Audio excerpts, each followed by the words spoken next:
Olá, tudo bem com vocês? Espero que vocês estejam bem. Glória a Deus, Deus abençoe vocês. Novamente estou aqui para compartilhar mais um capítulo da palavra e hoje a gente vai estar meditando no capítulo 8 de Atos dos Apóstolos. Vamos dar continuidade ali, como a gente viu, que Estevão foi morto e Saulo ali era um que consentia na morte de Estevão, e vamos ver o desfecho aí e também sobre Paulo, né, Saulo, e também sobre Filipe, o etíope. Vamos estar dando uma olhada no contexto geral neste capítulo 8, neste dia de hoje. Então vamos lá. Senhor, nosso Deus, nosso Pai, te pedimos, Senhor, mais uma vez a tua orientação, Pai. Em nome de Jesus, te pedimos que nos oriente. Amém. No capítulo 8, ele vai falar bem assim. Como nós já tinha visto a respeito da morte de Estevão, vai falar bem assim, ó. Naquela ocasião, desencadeou-se grande perseguição contra a igreja em Jerusalém. Todos, exceto os apóstolos, foram dispersos pelas regiões da Judéia e de Samária. Alguns homens piedosos sepultaram Estevão e fizeram por causa dele grande lamentação, como a gente viu no capítulo 7 que ele morreu. Saulo, por sua vez, devastava a igreja, indo de casa em casa, arrastando homens e mulheres, e os lançava na prisão. Vale lembrar que Jesus falou, enfim, como pessoas ali que vão estar matando e perseguindo a igreja, vão estar achando que vão estar fazendo um favor para Deus, como o próprio Jesus falou. E Saulo era um deles, ele achava que estava fazendo o certo ali, tá perseguindo a igreja de Cristo. Mas vamos ver o contexto que Paulo acaba se convertendo para frente, a gente vai ver, e depois que ele tem a revelação de Jesus ali, muda todo o contexto da vida de Saulo, que é tratado com este nome, e depois ele vai ser mudado para Paulo. Os que haviam sido dispersos pregavam a palavra por onde quer que fossem. Indo Filipe para uma cidade de Samária, ali lhes anunciava o Cristo. Quando a multidão ouviu Filipe e viu os sinais milagrosos que ele realizava, deu unânime atenção ao que ele dizia. Os espíritos imundos saíam de muitos dando gritos, e muitos paralíticos e mancos foram curados. Assim houve grande alegria naquela cidade. Vale lembrar que Filipe ali, no nome de Jesus, realizava muitos milagres também, muitas pessoas eram curadas. E, de fato, vendo o testemunho ali de pessoas curadas, acabavam se convertendo também. Um homem chamado Simão vinha praticando feitiçaria durante algum tempo naquela cidade, impressionando todo o povo de Samária.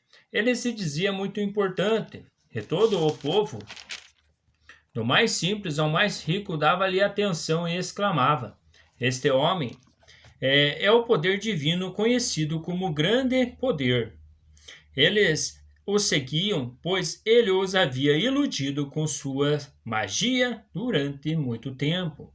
Vale lembrar que essa magia que ele fazia hoje não fica muito diferente. Hoje, até no meio da igreja, tem muita magia que o povo usa o nome de Jesus e acaba por trás ali fazendo muitas magias para estar querendo segurar o povo, enfim, segurar em pessoas. Como este camarada fala ali bem assim, bem claro que ele, do mais simples aos mais ricos, davam-lhe atenção e exclamava, né, que o homem era divino e grande, com grande poder. Mas hoje sabemos muito bem que é só em Cristo Jesus que tem salvação, que tem poder para salvar, tem poder para curar, enfim, pessoas são usadas. Mas hoje a gente vê também muitos ilusionistas aí no meio da igreja, aí, muitos charlatões também, e aqui também fica um exemplo de um camarada.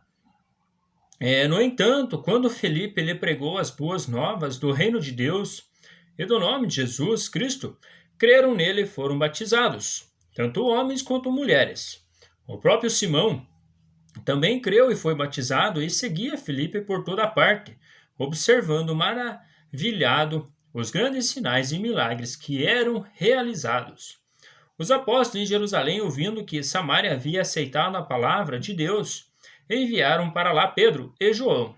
Estes, ao chegarem, oraram para que eles recebessem o Espírito Santo, pois o Espírito ainda não havia descido sobre nenhum deles. Tinha apenas sido batizados em nome do Senhor Jesus. Então Pedro e João lhe impuseram as mãos e lhe receberam o Espírito Santo.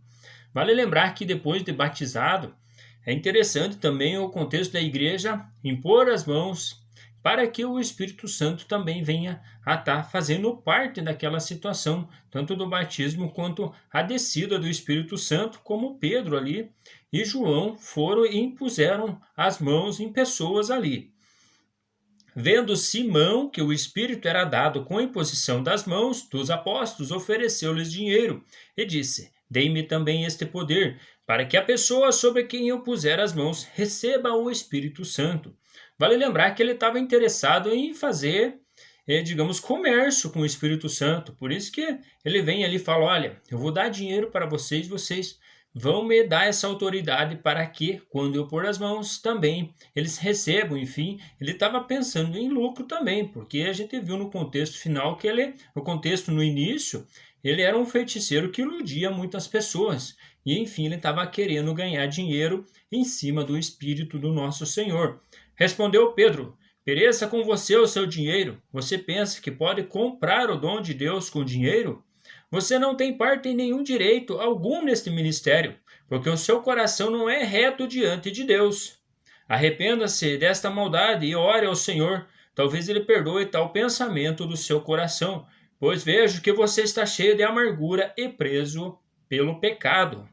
Simão, porém, respondeu: orem vocês ao Senhor por mim, para que não me aconteça nada do que vocês disseram. Enfim, ele teve medo no final, depois que Pedro repreendeu ele. Tendo testemunhado e proclamado a palavra do Senhor, Pedro e João voltaram a Jerusalém, pregando o evangelho em muitos povoados samaritanos. Um anjo do Senhor disse a Filipe: vá para o sul, para a estrada deserta que desce desde Jerusalém até a Gaza. Ele se levantou e partiu. No caminho encontrou um eunuco etíope, um oficial importante encarregado de todos os tesouros de Candace, rainha dos etíopes. Este homem viera a Jerusalém para adorar a Deus. E de volta para casa, sentado em sua carruagem, lia o livro do profeta Isaías. E o Espírito disse a Filipe: aproxime-se desta carruagem e a acompanha.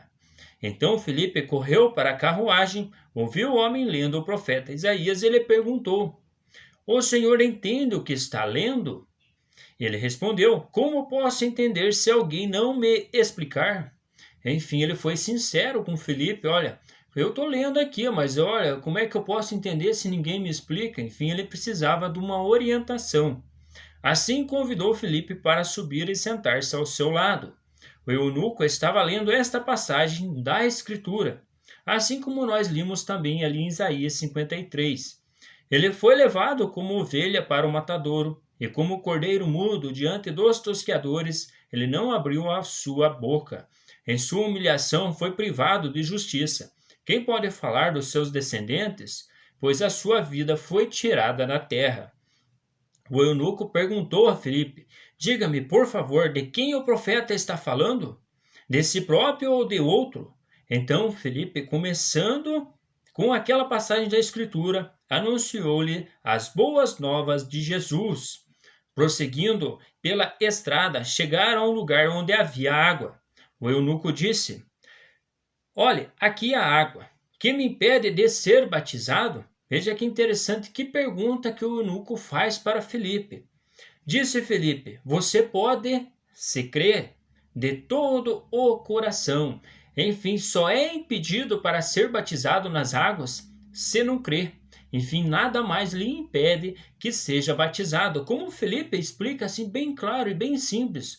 Muitas pessoas hoje, para ser batizado, falam: olha, você tem que largar do vício disso, você tem que largar disso, tem que largar daquilo. Mas o próprio Senhor Jesus fala que você tem que vir como estás, porque é Ele que te dá essa condição para você largar todos esses vícios, todo o pecado. Enfim, é só em Cristo Jesus. Como nós vimos lá em João, Evangelho capítulo 15, no versículo 7, vocês vão lembrar que ele fala bem assim: sem mim nada podereis fazer. Enfim, por isso que é bom hoje assim a pessoa estar ciente que creu em Jesus e foi batizado e foi lavado pelas águas. Enfim, como aqui o próprio Filipe declara bem simples e bem correto: olha, a única coisa que impede é só se não crer, não tem mais nada que impeça. Disse Felipe: você pode se crer de todo o coração. O eunuco respondeu: creio que Jesus Cristo é o Filho de Deus. Assim deu ordem para parar a carruagem. Então Felipe e o eunuco desceram à água, e Felipe o batizou. Quando saíram da água, o Espírito do Senhor arrebatou Felipe repentinamente. O eunuco não o viu mais, e cheio de alegria seguiu o seu caminho. Felipe, porém, apareceu em Azoto, e indo para Cesareia, pregava o evangelho em todas as cidades pelas quais ele passava. Enfim, depois dele ter batizado ali o eunuco, dá para a gente entender que eles estavam caminhando por um caminho ali e acharam água. Ele creu, perguntou para Felipe, e Felipe batizou ele, e o Espírito Santo arrebatou Felipe de um lugar para o outro, assim como o Espírito também tinha levado Cristo para o deserto, tinha arrebatado ele. Enfim, vale lembrar. Enfim, terminamos hoje mais uma meditação na palavra, esses contextos assim a respeito de batismo que a gente viu ali. Isso é muito importante, a gente estar guardando isso conosco e estar ensinando as pessoas também, porque hoje a religião aí coloca muito empecilho para a pessoa ser batizada em Cristo Jesus. Enfim, querem colocar doutrinas de homens, doutrinas de pessoas, para depois querer fazer a obra do Senhor e no fim não dá em nada. Enfim, como a gente viu ali, o próprio Felipe pregando para o eunuco: se você crer de todo o coração, é lícito ser batizado. Enfim, vale isso a gente ter essa consciência e estar ensinando as pessoas conforme as escrituras nos orientam.